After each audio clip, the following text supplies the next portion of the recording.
आज के प्रोग्राम को शुरू करते हैं और इस प्रोग्राम का टॉपिक है अस्थमा। अस्थमा भी टीबी की तरह खतरनाक है।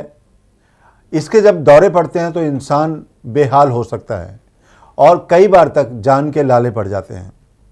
आज इसके बारे में हम जानकारी लेंगे हमारे एक्सपर्ट डॉक्टर से। अस्थमा क्यों होता है, इससे कैसे बचा जा सकता है और इसमें हमें क्या क्या ख्याल रखना चाहिए। अस्थमा जो है ये एक लंग की हाइपर सेंसिटिविटी रिएक्शन या लंग की एलर्जी की मैनिफेस्टेशन है। उसकी वजह से ये दमे की शिकायत होती है।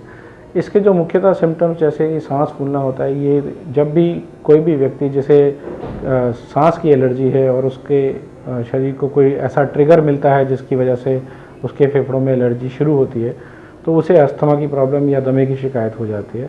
इसमें मुख्यतः ट्रिगर का एक्सपोजर होने से या ऐसे एलर्जन का एक्सपोजर होने से या कोई भी चीज़ जिसकी वजह से उसे एलर्जी हो रही है ऐसा के कांटेक्ट में आने से सांस की नलियों में एक सूजन आ जाती है और वो जकड़ जाती है, जिसकी वजह से उसे सांस लेने में तकलीफ़ हो सकती है, उसे खांसी हो सकती है, उसे छाती में दर्द हो सकता है और बलगम बन सकती है। ये सारे सिम्टम्स जो हैं ये अस्थमा की तरफ पॉइंट करते हैं। ऐसा देखा गया है कि अस्थमा जो है वो बचपन से भी हो सकता है, लेकिन कोई भी एज किसी भी उम्र में अस्थमा की शिकायत शुरू हो सकती है। अस्थमा क्योंकि कई बार जेनेटिकली ट्रांसमिटेड डिजीज़ भी होता है, तो अगर पेरेंट्स में या उनके पेरेंट्स में कभी ऐसी हिस्ट्री एलर्जी की रही है और बच्चा अगर सांस की तकलीफ़ जिसमें तेज़ पसलियाँ चलना, सीटी जैसी आवाज़ आना या उल्टी करना या छाती में दर्द की कंप्लेंट करता है, तो ये लक्षण जो है ये अस्थमा की तरफ पॉइंट करते हैं। यहाँ ये समझना बहुत ज़रूरी है कि सिर्फ जेनेटिक कारण अस्थमा का नहीं होता। ज़्यादातर जेनेटिक और एनवायरनमेंट के कॉजेज़ दोनों जब आपस में मिलते हैं तो अस्थमा की प्रेजेंटेशन होती है। और ये भी ज़रूरी नहीं है कि बिना जेनेटिक फैक्टर के अस्थमा नहीं हो सकता।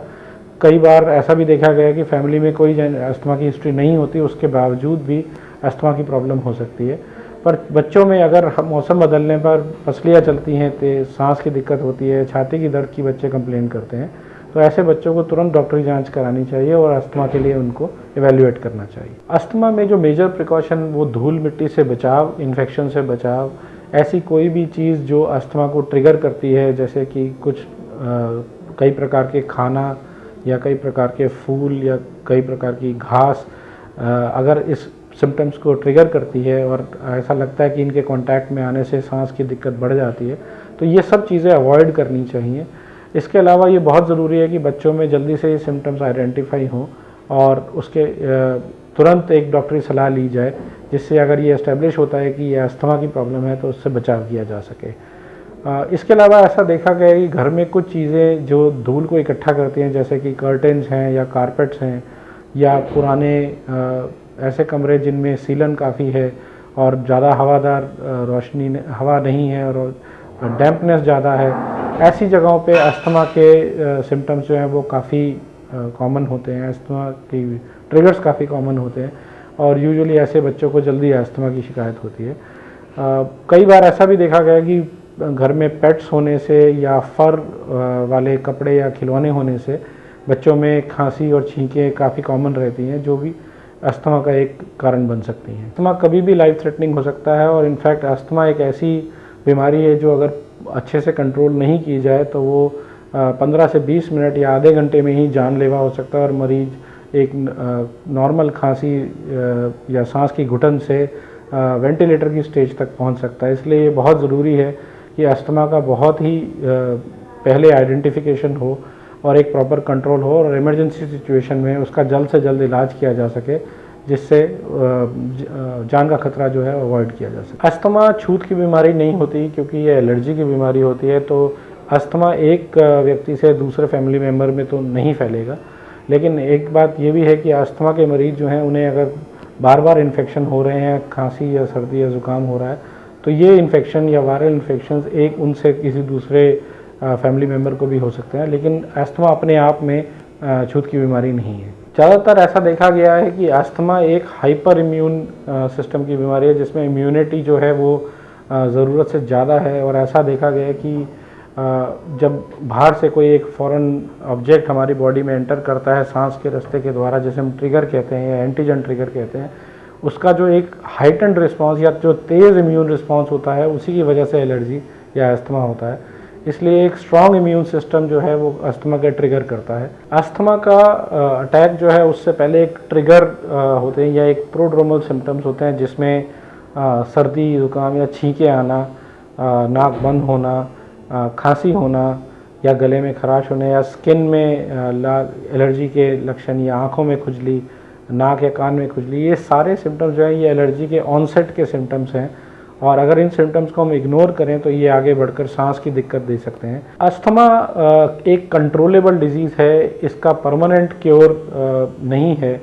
और ऐसा देखा गया है कि क्योंकि ये सांस की एलर्जी है और जब भी इसमें ट्रिगर होगा तो अस्थमा के सिम्टम्स जो हैं वो आएंगे। लेकिन अगर नियमित रूप से अस्थमा की दवाई ली जाए और प्रॉपर इंस्ट्रक्शंस पे दवाई ली जाए तो ये बीमारी पूरी तरीके से कंट्रोल की जा सकती है। और ये इस हद तक कंट्रोल हो सकती है कि व्यक्ति को कोई भी सिम्टम्स कभी भी किसी भी परेशानी में नहीं होते।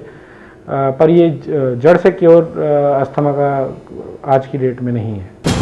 डॉक्टर साहब ने जो हमें जानकारी दी है इससे हम शायद अनजान थे। अस्थमा कितना ख़तरनाक है, इससे हम कैसे बच सकते हैं। अस्थमा के बारे में हमारे एक्सपर्ट डॉक्टर हमें जानकारी दे रहे थे कि उसमें क्या क्या परहेज़ करने चाहिए। आइए जानते हैं उनसे कुछ और हेल्थ टिप्स।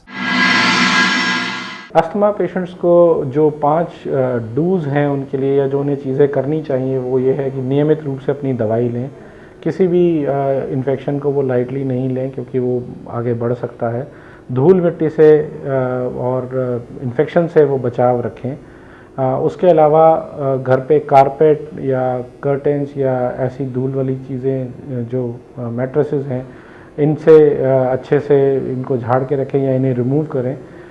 इसके अलावा एक प्रॉपर कंट्रोल अस्थमा का बहुत ज़रूरी है। अगर वो अपनी एक प्लान बना के रखें और थेरेपी अपनी डिस्कस करें अपने डॉक्टर के साथ, जिससे जब सिम्टम्स बढ़ें तो वो उसे स्टेप अप कर लें और जब सिम्टम्स कम हो तो वो स्टेप डाउन कर लें। ये सारे फैक्टर्स जो हैं ये अस्थमा को बेटर मैनेज करने के लिए यूज़फुल हैं। ये थी जानकारी अस्थमा के बारे में। हमारे एक्सपर्ट डॉक्टर ने हमें बताया कि इसके क्या लक्षण हैं, क्या परहेज़ हैं और इसके क्या क्या इलाज संभव हैं। हमें उम्मीद है कि आप हमारे इस प्रोग्राम से फ़ायदा उठा रहे हैं। आप इसी तरह हमारे प्रोग्राम के साथ जुड़े रहिए और हम आपको बेहतर जानकारी देने की कोशिश लगातार करते रहेंगे।